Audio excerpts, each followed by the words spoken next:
passed on. No more. Ceased to be. Paddling down that old river Styx into that gentle good night.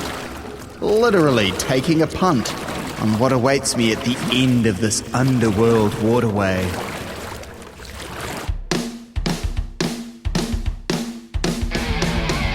Welcome to the podcast. Got a theme song at last. Even got a guy to play his guitar. Now I need to come up with the words to sum up what the show is about, and I'm stuck. What a predicament. This is What a Predicament, episode 29, the penultimate episode of season 3. And what a season it's been, from spine-tingling travels into the world of ASMR, a roll-up-your-sleeves, down-and-dirty DIY discussion about Kiwi ingenuity, all the way to a groan-worthy gander at the predicament of why we all prickle in the presence of puns, and 5 other things in between. And I could not have done it without my trial co-hosts. Every episode this season I've tried on a new co-host for size and walked around a bit to see how it feels.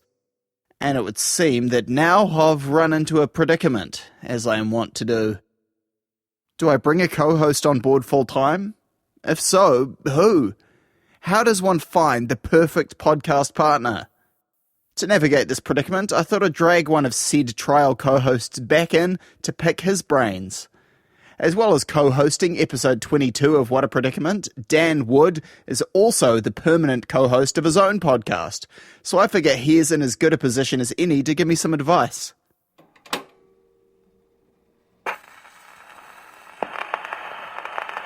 Dan, you're a co-host on the comprehensive vinyl review podcast, The Good, the Bad and the LP. Before this season, I've always done my podcast on my lonesome. What do you find are the benefits of having a co-host? It's kind of a double-edged sword because the accountability, which is the main benefit, is also you feel accountable to them to make content and to make the podcast, but also if they're super easygoing, which is a really great benefit of having somebody there, if they're cool. Also, there is the option to not do the thing, which is kind of what's happening with my podcast at the moment. Like, I feel accountable. I'm like, I should be doing it right now, but also because my co-host is so awesome, it's like, well, we'll just do it when we do it. So you become a little codependent, and there's things that you get the benefit, but also you can find yourself taking the foot off the accelerator for a minute. How did you pick your co-host, James, in the first place? I picked him because he was the only person I thought of, really, when I thought, I want to do a music podcast.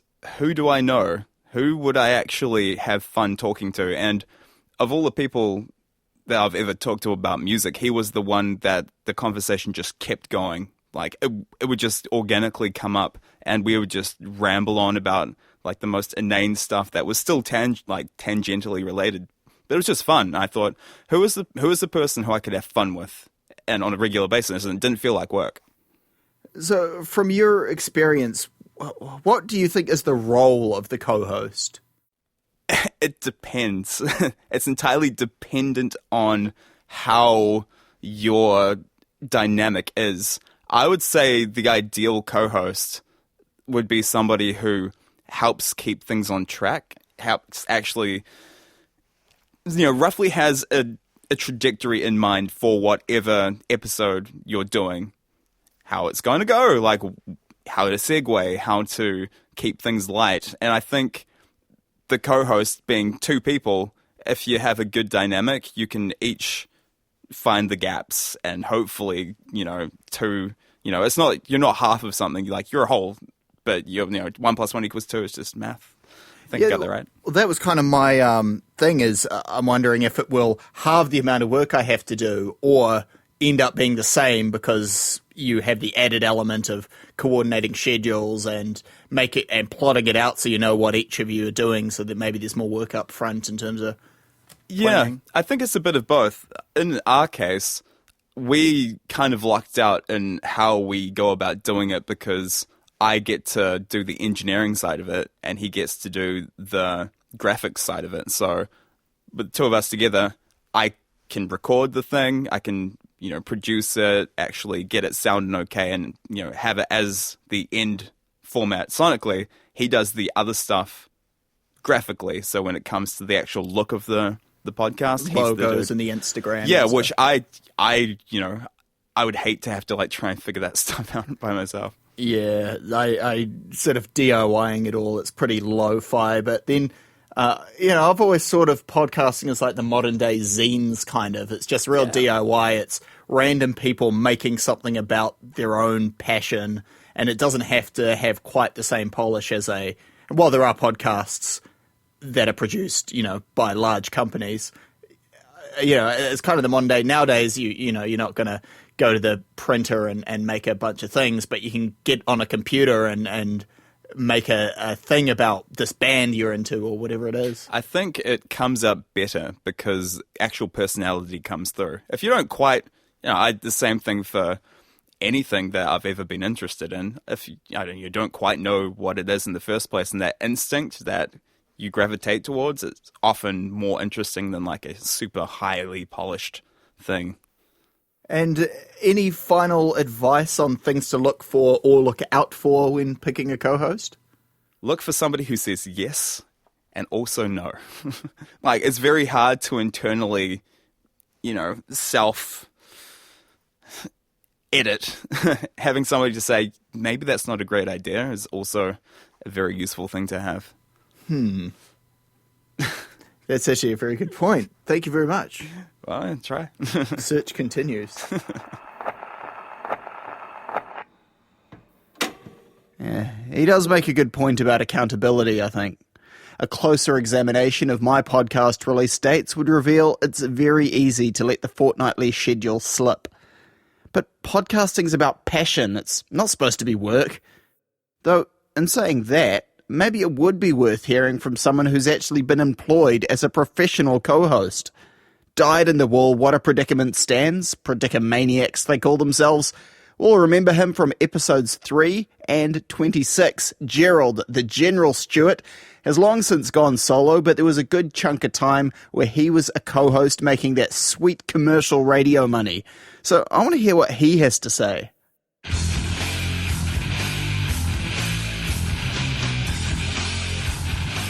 As well as a couple of episodes of What a Predicament, as the General, you co-hosted the Drive Show on Radio Hauraki for 2 years with Matt Heath of Back of the Y and Deja Voodoo, and more recently the Alternative Commentary Collective fame.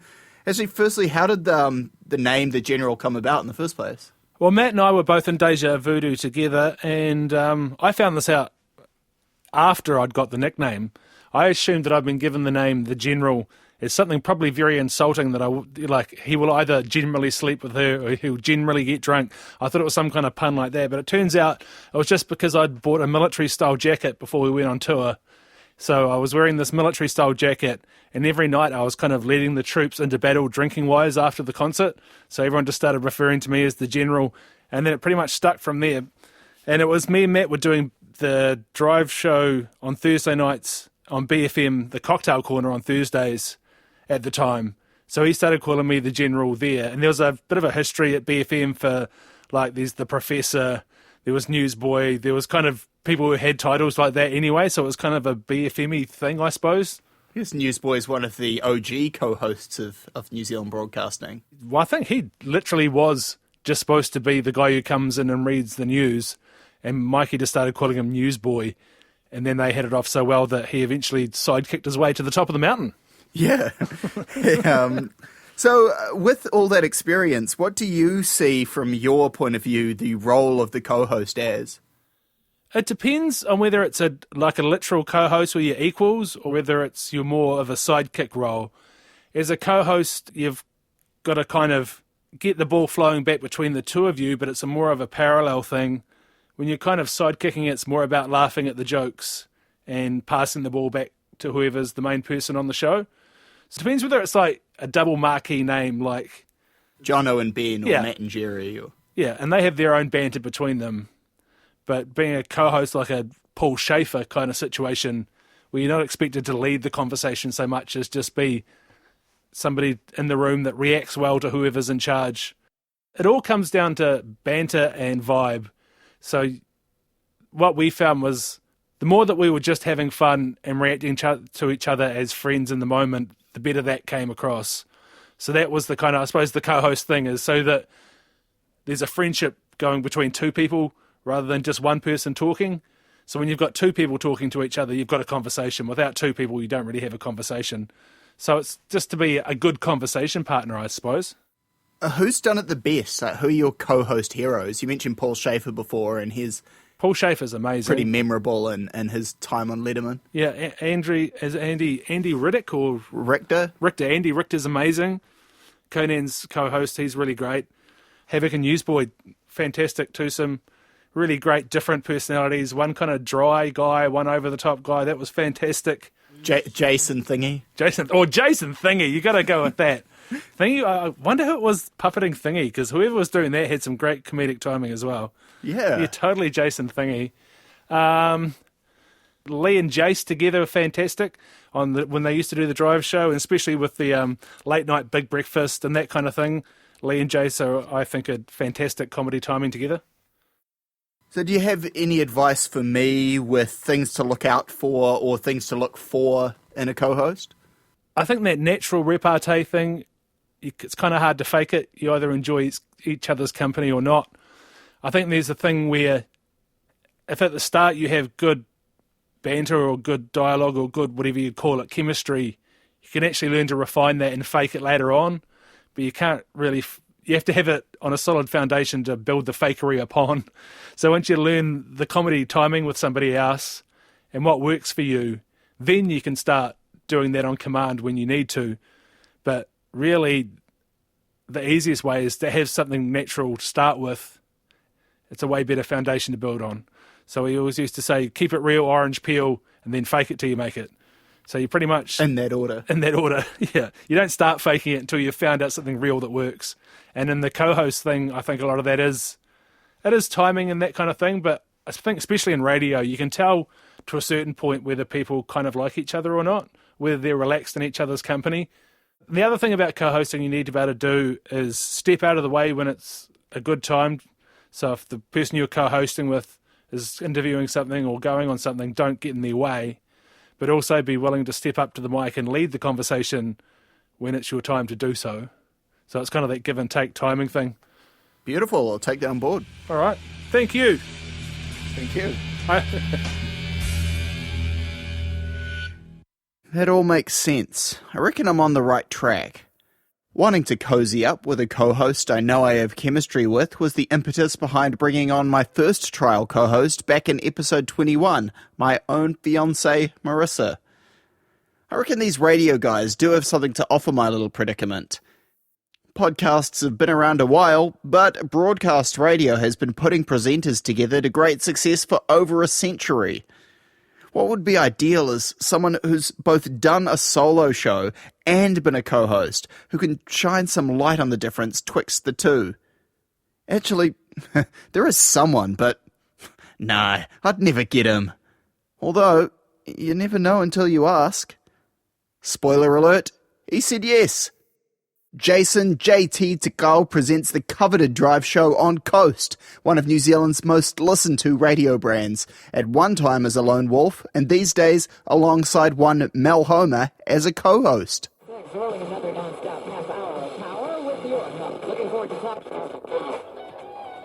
Having presented the drive show on Coast by yourself and then with your co-host Mel Homer, what in your experience has been the difference between doing the exact same show solo versus bringing someone else on board? Like the advantages, challenges? The advantages are that it's just, you've got someone to bounce off. The planning that you can do on the fly with someone else in that studio with you, as opposed to literally just doing all by yourself, because we still don't have a producer. I didn't have one when I was doing it by myself either. So when you've got full creative control, which is great, but that's when and that's probably the challenge as well, was that when you've got someone in that studio with you now, you can't just go carte blanche and do whatever you want. You have to check with someone to make sure it's what you're suggesting is right. And then if they suggest something to you, you've got to be able to go, okay, yep, that's probably better than the bit that I had in mind. Let's roll with that one instead. And so it's a lot of planning goes in place. So with two minds, does that mean it ends up being half the work, or is it just the same amount of work, just different? I actually I do think it's eased the workload for me personally, because I'm so used to doing absolutely everything for a show. So it is really nice when you have a co-host who's quite open at going, let's try this, let's do this bit, and you just go, yeah, that's great, and then you just sort of make, between the two of you, you make it work. But it's awesome to have someone suggesting something as well. And so that's the beauty of having that other co-host in there who's experienced like she is. Is there a little teething period where you figure out your roles in terms of what each person brings to the table, or do you actually just sit down and discuss that beforehand? Like, I'll do the paneling and you're more of the coming in with the jokes or whatever? Yeah, or how do you... I think it was very natural, and we were very lucky in saying that, because we had been mates for nearly 10 years. So we kind of knew, just with our, when we were out drinking, having some banter between each other, how it would kind of go. And then, but that's the risk of it, because the risk is you are mates, and it either ruins the friendship because you've got this great demand of what you want to do on a show and how you think the show should go, and she might have different feelings on it, but luckily, overall, it's been pretty bloody good. And so that was the risk, was like we could actually do some major damage to our relationship as friends, because what if creative control doesn't go quite how we want it to go? But it does actually work out. We've actually been very, very lucky in that we both kind of have quite a similar sense of humour. So if someone suggests something, it's like, yeah, and you kind of know straight away now. Now we've been in this for about a year now. It's like, right, as soon as someone suggests it, but you kind of get an idea straight away of how it might fall into place. That's something I keep hearing from everyone I've talked to, is with someone that you're already friends with is the most natural. Because I imagine in the radio industry, there are examples when they've signed a name and just brought someone on board, and you kind of have to figure it out as you go. Yeah.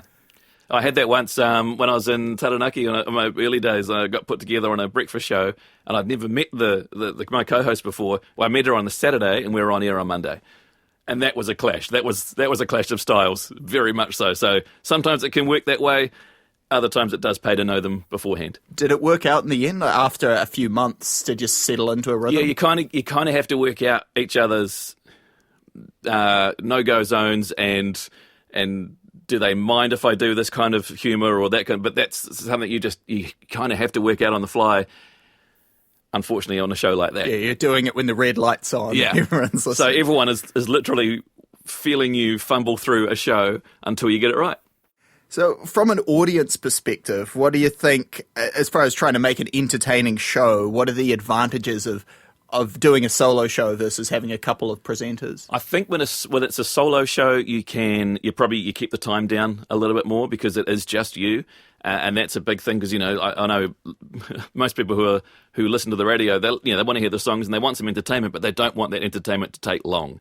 If you're going to entertain, and if they don't like it and you're rabbiting on for 3 minutes, you've lost them, they're gone. So doing it by yourself is probably that advantage, but then having someone else there, then it feels more like a conversation, and that's probably a more natural sound for a radio show. What should someone who's presenting their own show, as you have, or say a podcast, what should they consider if they were wanting to bring a co-host on board, the things that you should look for in someone or be aware of? You have to kind of, I think for us, like I'm really happy that it's Mel, and I think it worked out well that way, because our sense of humours are so similar and we do get along so well. So I think if you've got that someone in mind who you have if you've got that creative control over who you bring on, that's a big part of it. But if you know someone who you just click with and you just think, I would love to do a show with you, and for whatever reason, sometimes with bosses it just never happens. It took Mel and I nearly 10 years of working together for it to happen, because we always thought, this would be great. Wouldn't it be great? And then we just thought, it's not going to happen. And so we got the shock of our lives about a year ago, finding out that's what was going to happen. So we were stoked. Nice. Well, that's very cool. Thank you very much. Awesome. Now, Watercat Productions may be no Coast FM in terms of resources, but JT did make me realise something when he said, if you've got that creative control over who you bring on. I've got to wonder, if not him, then someone higher up the chain does choose who your co-host is. It's someone's job to pair up hosts to create a show that'll attract listeners in as great a number as possible. And that's exactly the person whose brains I need to be picking. That would be a program director or content director, like Todd Campbell. Amongst other successes, Todd was top dog at Radio Nova in Melbourne for 10 years and now spends his days calling the shots at New Zealand's iconic The Hits brand. If anyone can help me, it's him. As a content director, when you're putting the pieces in place on a station, what are the reasons you'd put a solo show in a certain slot as opposed to a show with a couple of presenters? Well, it's about the time of day and audience for radio. So generally, pretty much across the Western world, people jump in cars, on buses and trains and head to work. And then across the day, they sit around at work and trucks and et cetera, and their mindset is different. So from the FM music point of view, breakfast radio is the big fun show, news shows, etc. across the workday. Give us lots of music, the songs we want to hear, competitions and all that stuff. And then generally on the way home, it's again that connection with people. Many people are just sitting in a car on their own, so, a great show becomes friends of that person. That person will sit in that car and think, these are my mates. That's when you've got some good shows. So that's the difference. So what's the thought process behind pairing up presenters when you've, say, got a solo show and you want to bring someone else in? What would you consider who would be a good match? You start with the audience and what audience you're trying to win. So if you're a CHR, a contemporary hit radio station, you're probably going after an 18 to 34-year-old audience, leaning female. So they just want to laugh. Like they just want big, fun laughs. And so finding naturally authentic, funny people is really hard. And then you cast around that. If you can find one of those that's just, knocks it out of the park, if you can find someone that supports them and perhaps sets up the premise for them to make jokes of. It might be about the person. So you get a nice contrast there. And sometimes you need a person called an anchor who sits in the middle directing traffic. Rarely would you put the same type of person up against each other. That's when you get problems in radio. And it can happen. Well, that's what I was going to ask about the dynamic of having, I guess, not necessarily two of the same person. Are there any tried and true formulas that are known in the industry, like have the crass one and the cultured one, or the high energy one and the more dry one? Or is there any known? As soon as something becomes a formula, audiences will probably get bored. But I dare say under every show that's lasted a long time, there is a formula. So a classic case in point is Fletch, Vaughan and Megan. Vaughan's just got this big presence. He's funny. He's got a dry sense of humour about him. Fletch is a very high energy guy, and so he keeps the backdrop of the show sounding really big, and he knows where to take Vaughan to make him into the funny space.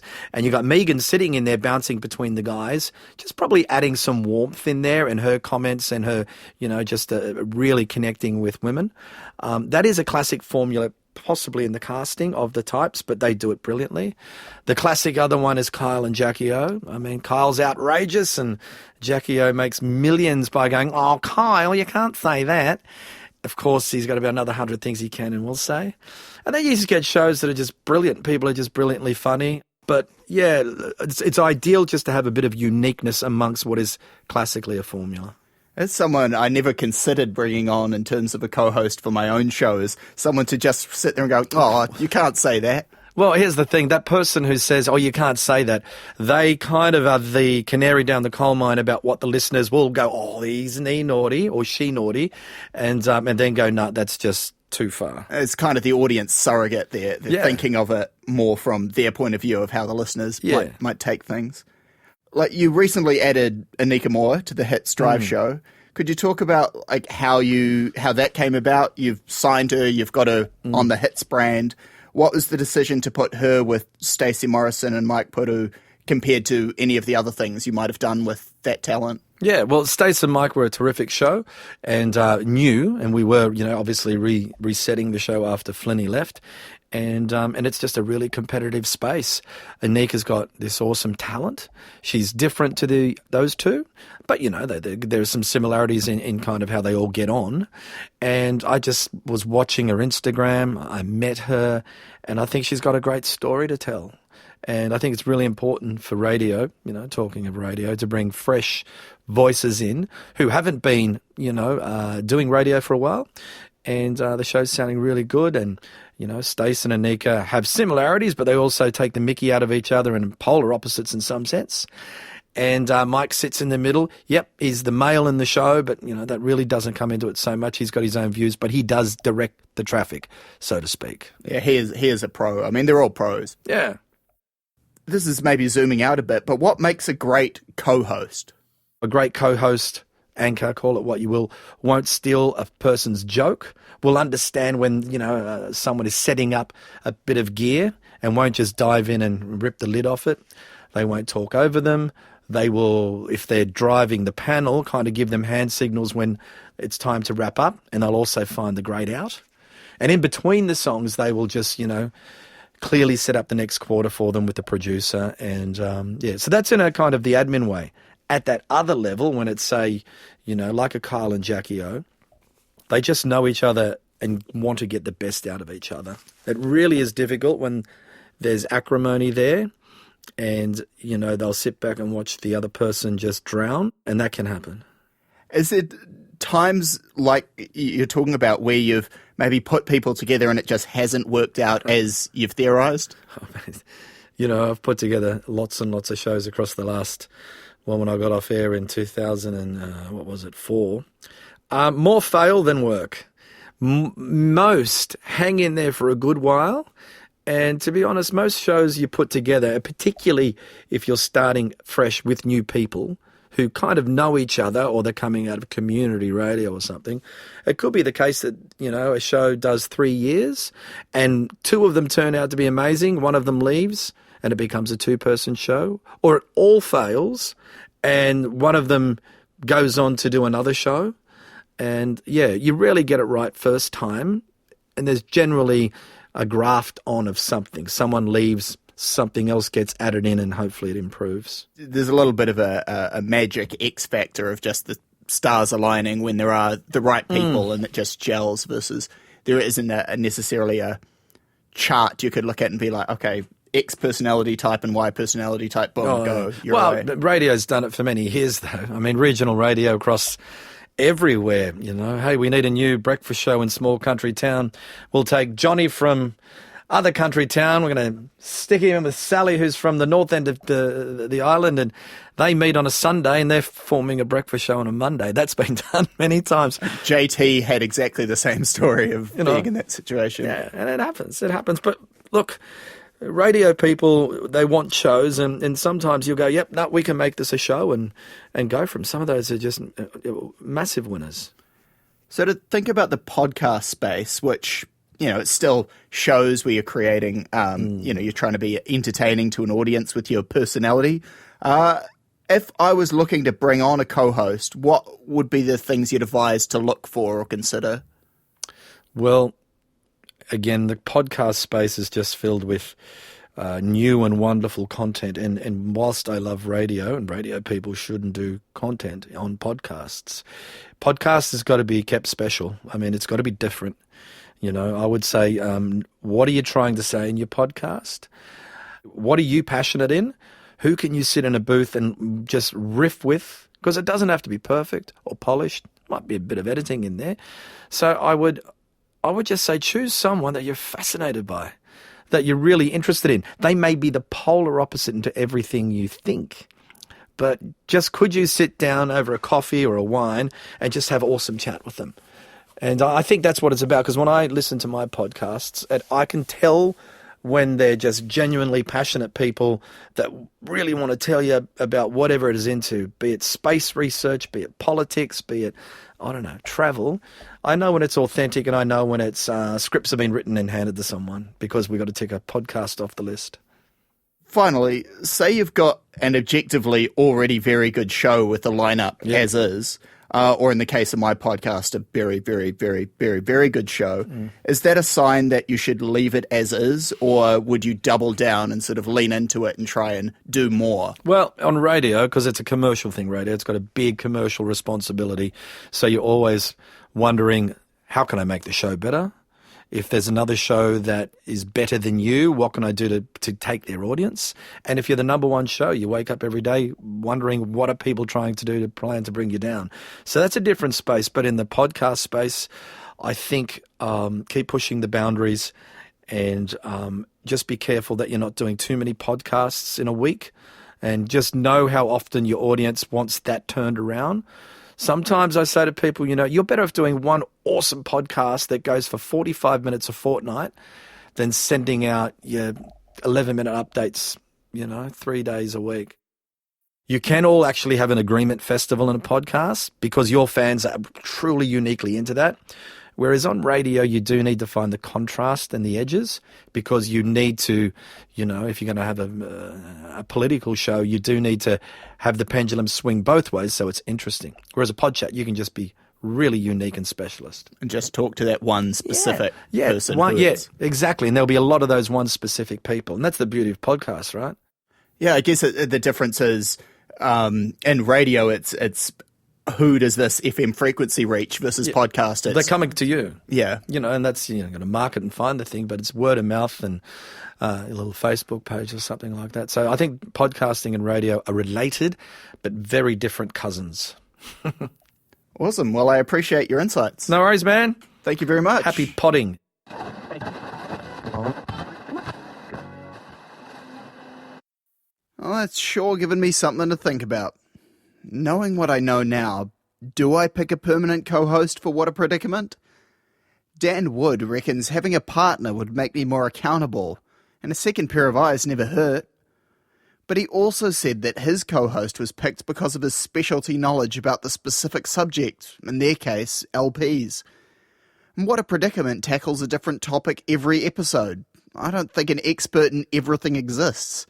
And besides, I try to start each podcast from a point of complete ignorance, and I've already got that covered in spades myself.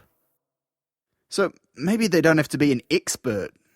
The General and JT both recommended I sign up a friend, someone I can naturally chat away with regardless of what particular predicament we might be poring over that week.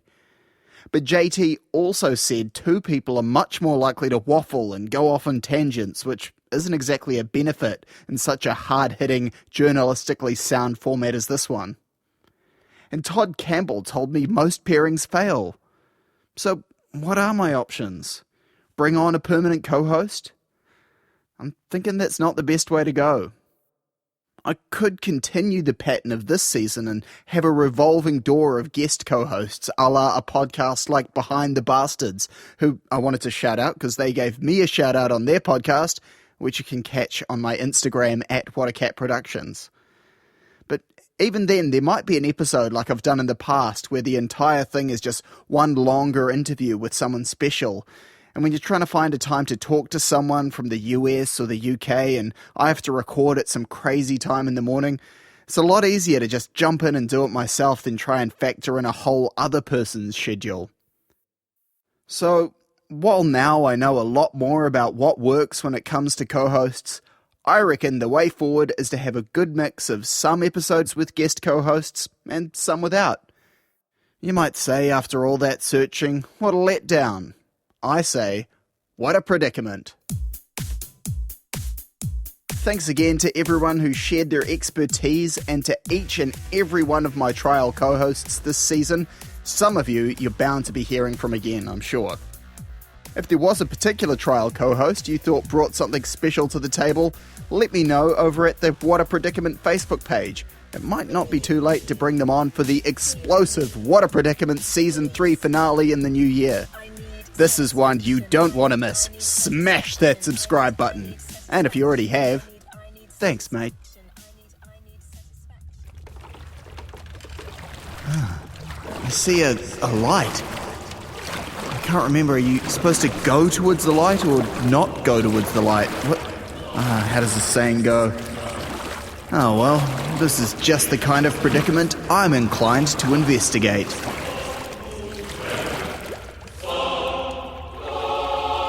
What the? I have a task for you, Alex. Holy sh...